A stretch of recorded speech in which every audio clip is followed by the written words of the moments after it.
Sir அதே மாதிரி இப்போ அந்த இடத்த வந்து கையகப்படுத்திட்டாங்க. இப்போ அந்த இடத்த வந்து விவசாயத்துக்கு வந்து குடுப்பாங்க அப்படின்னு சொல்லிட்டு அஷ்யூரன்ஸும் குடுக்க முடியாது. ஏன்னா, அவங்க வாங்கிட்டாங்க. இவங்களும் வித்த மாரி தான் இது பண்ணிட்டாங்க. இதுக்கப்புறம் அந்த இடத்துல வேற எதனா பண்ணுவாங்களா சார்? இல்ல அதுதான் இப்ப வந்து இவங்க ஆல்டர்னேட்டா எதனா பண்றாங்க. அப்ப நீங்க வந்து விவசாயிகளுக்கு நீங்க நல்லது செய்யலையே. நீ அப்ப வந்து ஆல்டர்னேட் நீ சிட்கோ இது சிப்காட் எதனா கொண்டாடுவீங்க. இல்லன்னா வந்து ஐடி இண்டஸ்ட்ரி எதனா அப்பயும் நீங்க வந்து ஒரு தொழில் வர்த்தகத்துக்கு தான் குடிங்க. அதுக்கு நீங்க வந்து ஆக்சுவலாக நான் சொல்ல போனால் நீங்கள் ஃபேக்ட்ரிஸ் அங்கே கொண்டாந்து போட்டிங்கன்னா கூட வந்து சுற்றுப்புற சூழ்நிலை பாதிக்கப்படலாம்.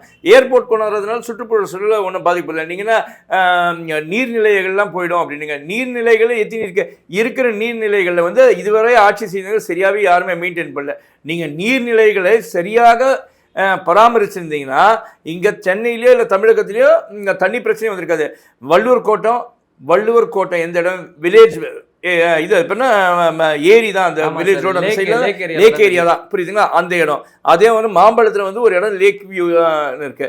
அப்புறம் மதுரவாயில் பார்த்தீங்கன்னா ஏரி கரண் எங்கே இருக்குது ஏரி கிடையாது. முகப்பேர் ஏரி திட்டம் இருக்குது. அது எம்ஜிஆர் பீரியடில் பிளாட்டு போட்டிங்கெல்லாம் அப்பார்ட்மெண்ட்லாம் கட்டிங்க. யார் கவர்மெண்ட்டே பண்ணது. ஏரி இருக்கிற ஏரி எல்லாம் அரசாங்கமே தான் மூடி இருக்காங்க எல்லாமே. அதை தான் நீங்கள் வந்து திமுக அதிமுகவுக்கு எதிராக ஒரு அணியை உருவாகி நாங்கள் நல்லா செய்வோம் அப்படின்னீங்க. நாங்கள் தூய சக்திங்க. அப்போ சென்சஸாக செய்கிறீங்கன்னு தான் சொல்லுவேன். அவங்க என்ன தப்பு செஞ்சாலும் அதே தான் நீங்களும் செய்கிறீங்க. அப்போ இங்கே நீர்நிலையை வந்து நீங்கள் காப்பாற்றுறன்றீங்க. அப்போ இருக்கிற நீர்நிலைகளை நீங்கள் வந்து ஒழுங்காக காப்பாற்றுனீங்கனாலே போதுமே. அங்கே நீர்நிலை பாதிக்கப்படணும். அப்போ நீங்கள் ஒரே ஒரு அஷூரன்ஸ் கொடுங்க. விவசாயிகளை அங்கே யாருமே ஒரு பிளாட்டு கூட போட விட மாட்டேன். நீங்கள் அந்த கையகப்படுத்தின ஏரியா ஃபுல்லாகவே விவசாயிகள் விவசாயம் தான் செய்வாங்க. அவங்களுக்கு தமிழக அரசு ஃபுல் சப்போர்ட் கொடுக்கும். இங்கே வந்து ரியல் எஸ்டேட் பிளாட் போட மாட்டாங்க. இங்கே இண்டஸ்ட்ரீஸ் வராதுன்னு இதே விஜய் அவர்கள் வந்து உத்தரவாதம் கொடுக்க முடியுமா? அதே விவசாயிகளும் உத்தரவாதம் கொடுப்பாங்களான்றது தான் தெரியல.